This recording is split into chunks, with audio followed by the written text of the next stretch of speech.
Hello mga kabibig, welcome back sa ating bagong YouTube channel. Ito ang pinakamaingay ng YouTuber sa vlog ng YouTube. Ako si Kabibig, mag-lepak-lepak na ta with evidence. Mga kabibig, after na panood ng maraming netizen, lalo na mga DDS, sa video na pinalabas ang part 2 ba ni ex-Congressman Zaldico tungkol sa mali-malitang pera na idinelever sa Malacanang at sa bahay ni Martin, meron silang nakitang date, specific date, kung saan that time ay nakidnap si Pangulo Duterte at nilipad patungo sa ICC The Hague. Sabi ng ilang netizen sa amin, sabi dito ni the day they kidnapped PRRD, money overflowed. May hangganan din ang kasamaan nyo. Sabi din ni Joey dito mga kabibig, nagpalabas sila ng pera noong March 11, 2025, the day PRRD was kidnapped. So tumaas ang kilay ng mga netizen. Ay oo nga no, ito yung panahon kung saan pinakidnap nila si Pangulong Duterte. Busy ang mga tao that time, pero yung sila pala busy din na nag-cash out ng bilyones mga kabibig. Ito ang picture. Kita nyo naman, di ba? March 11, 2025. Cash out. Nag-cash out sila ng pera. Kaya napatanto, napa-question ng ibang tao, baka ginawang pambayad yan. Pangbayad. Ako, limpak-limpak. Oh, limpak, mali-malitang pera yan ha. Baka sabi niya, baka ginamit yan para pangbayad sa ICC. Huh? Huwag naman po kayong ganun mag-isip pa. Pero, what a coincidence, di ba? Di ba kabibig? Parang mapaisip ka talaga. Milyones, bilyones ang kinash out noong March 11, 2025. At sa kasagsagan na nakidnap si Pangulong Rodrigo Duterte. So, ito, panoorin nyo ang video ito. Panoorin niya. Panoorin nyo yan ha. So, ito yun kabibig. March 11, 2025 kung saan si Pangulong Duterte dinakit, kinidnap at papuntang The Hague. Pero sila pala nag-cash out ng milyones or bilyones ba? Diba? Para saan yun? Naku, timing na what a coincidence, timing na timing talaga, no? Saan na ginamit yung pera? Naku po. So ano, napanood nyo, no? O diba? Questionable. Questionable para sa atin. Pero sa kanila, hindi. Nag-enjoy sila. Cash out, pera, milyones, bilyones, malay-maleta. Saan dinelever? Either sa bahay ni Romualdez or di kaya sa Malacanang. Ay, inamin na yan ni Zaldico. Diba? O ito pa ang ito yung komento ng mga netizen. Tugma yung statement ng retired marina, malalaking maleta, yung inihati nila sa Forbes Park. O ngayon, confirm na. Yung iba nadududa sa statement ni Orly Gutesa, ngayon, kinumpirma ni Zaldico na totoo. Ito, to pay the group effort ang eroplano, kaya pala hihilain talaga kasi mali-maleta ang pera. Diba? Nakita niyo talaga no, na during that time, kailangan maisakay si Pangulong Duterte, minamadali ang pagsakay ni Pangulong Duterte sa eroplano. Talagang ma-question ka, ano bang, bakit minamadali? Sabi ba ng ICC, o ngayon, ano yun na? Yun ang pala. Yun ang mga naisip ng mga tao ba? For sure, kasama ito sa plane. Ooh! Kasama ito sa plane. Sabi ni John Paul Casilak Tangi. Pambayad sa mga illegal arrest at sa mga taga-kangaroo court of The Hague. Hala ka. Kala nyo kasi hindi lalabas yan pero panapanahon lang yan. Ika nga, karma ay bumalik sa inyo.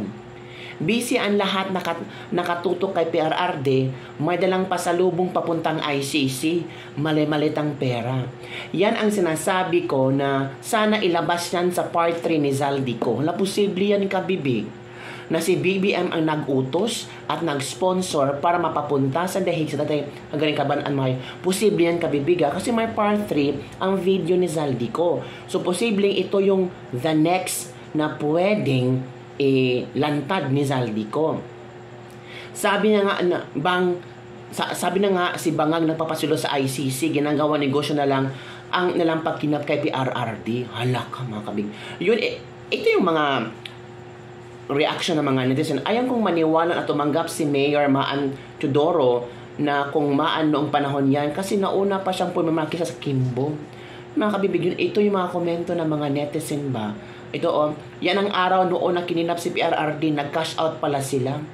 Siguro yung isang malita dyan napunta sa unggoy na buksingero, kaya nagmamadaling pasakayin si tatay sa eroplano. Haloko. Totoo din pala sinabi ni Orly na malita. Oo mga bebe, pinambayad sa mga humuli at sa ICC, I guess, sabi ni Carly Maytan. Grabing budget yan ha, 100 billion kailangan para ipabagsak si PRRD. Nakaw pa galing yung mga taong to. Kaya tingnan mo naman ngayon mga itsura ng mga yon, mukhang mga demonyo na. Tiba-tiba ang mga yawa, successful na pag-kidnap kay Pangulong Duterte, nag-cash out pa ng pera ng sabay ng Pilipino. Limpak-lipak na pera pala ibinayad sa ICC. Di mo kay magwagi, hindi laging buhay ang tao ang nakakamatay katotohanan. Yan, pabibig ko. Yan ang komento ng mga netizen. Pero yung iba nag-question, talaga yung sinabi ni Zaldico na pinasok sa BICAM, bakit hindi daw sa NEP? Sabi naman ni Senator Bato de la Rosa, why make insertions when he can put it in the NEP? Ito ang answer ni Senator Bato de la Rosa.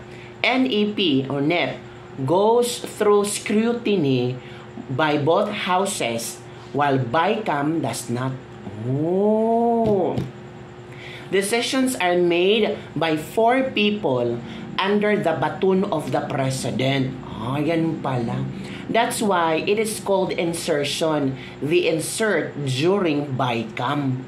Oh, totoo pala yun, Senator Bato de la Rosa. Halaka. Again, why make insertions when he cannot put it in the NEP? Diba, confident naman si Ping Lacson na, oo nga, bakit hindi nilagay sa, matagal na ako na ganito, ganyan, sabi ni Ping Lacson. Ping Lacson, baka nakalimutan mo na ang NEP goes through scrutiny by both houses and while BICAM does not. Decisions are made by 4 people under the baton of the President. Di ba noon, question ni Toby Tiangco yung mga small committee sa BICAM? Oo, may small committee kayo. Sino yung mga small committee dyan? Hindi nasagot. Diba? That's why it is called insertions. The insert during the BICAM. May video tayo dyan nangyaring insertion. Watch this video. Paglilinaw lang. Yung NEP for 2025 budget, pinag-uusapan natin ha. Nung lumanding sa amin yung NEP at ginawa namin gabyan, ang pondo ng DPWH is 898 billion. Tama? Nung umalis sa amin ang DPWH budget, pinasa namin sa Senado, GAB2, 825 billion. Tama? In short, nung umalis sa amin ang DPWH budget, nabawasan namin ito ng 73.7 billion. Correct? Pero matapos po pumunta sa Senado at pumunta sa BICAM, tama po ba? Pag-alis sa amin sa House of Rep, 825 billion. Pero nung inapprove, after nung Senate at BICAM, ang naging budget ninyo ay 1.13 trillion. Tumaas ang budget ninyo ng almost 289 billion pesos. Tama?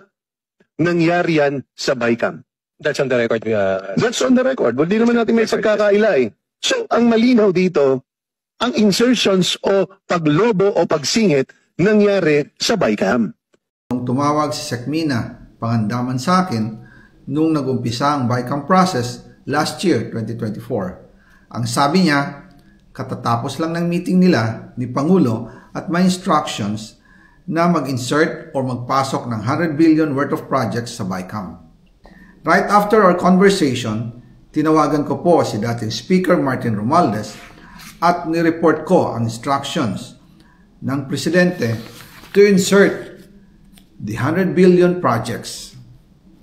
At sinabi niya sa akin, what the President wants, he gets. After po ng approval ng budget sa General Appropriations Act of 2025, nagtanong po ako sa DPWH kung magkano ang kailangan na ibigay sa Office of the President o ang SOP na bigayan.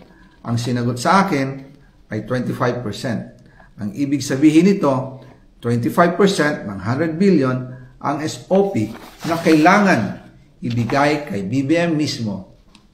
In total, 25 billion ang napunta kay Pangulong Bongbong Marcos. Wala nang iba? Mayroon pa yung bagong nakaraan doon sa 19 Nara, yung dating bahay ni Michael Yang.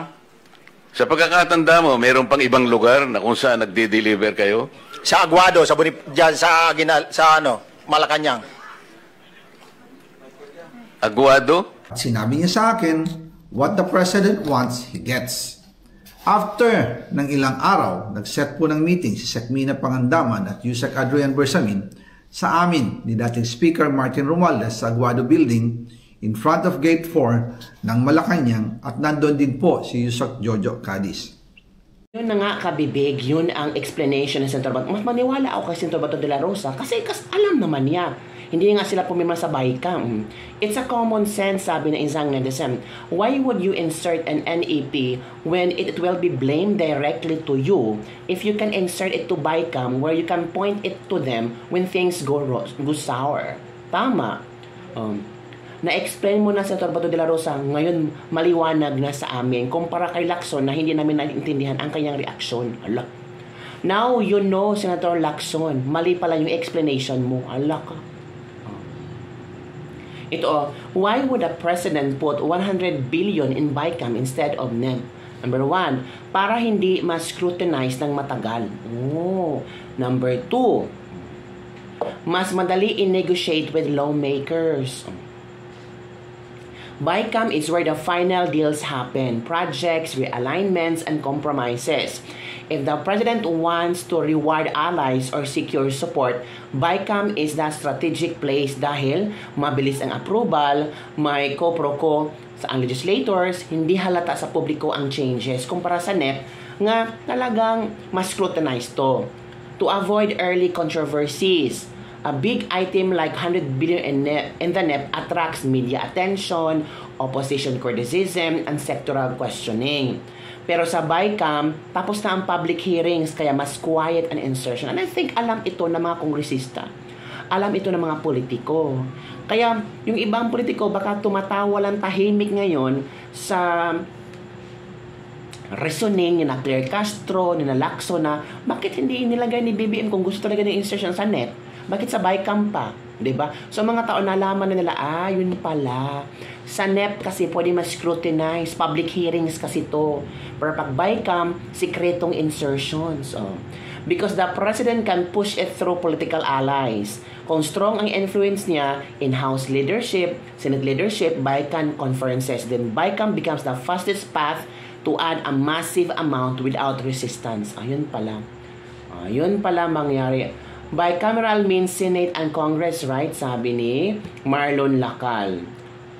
Yes, at malinaw nila sila si Cheese ang may pirma doon. Remember, napag-usapan tong BICAM na maraming mga senador ang hindi pumirma. Di ba si Amy Marcos, sina Bato, kasi kini-question nila yung mga BICAM reports na mga blanco. If you still remember na si Pangulo Duterte ang nagbulgar nito sa BICAM na may mga maraming blanco. Pwede bitaw sa NEP pero Sax Parents man kaayos sila. So doon sila sa small committee lang para atin-atin lang to. Di ba yung small committee? BICAM is a closed door. No minutes or detailed records are made public. Only the final reconciled numbers appear without showing who inserted what. Sa NEP kasi is from public from day one. So alam ito ng publiko. It is scrutinized by media, analysts, COA, civil society, economists, and the public. Every agency defends its budget in open hearings.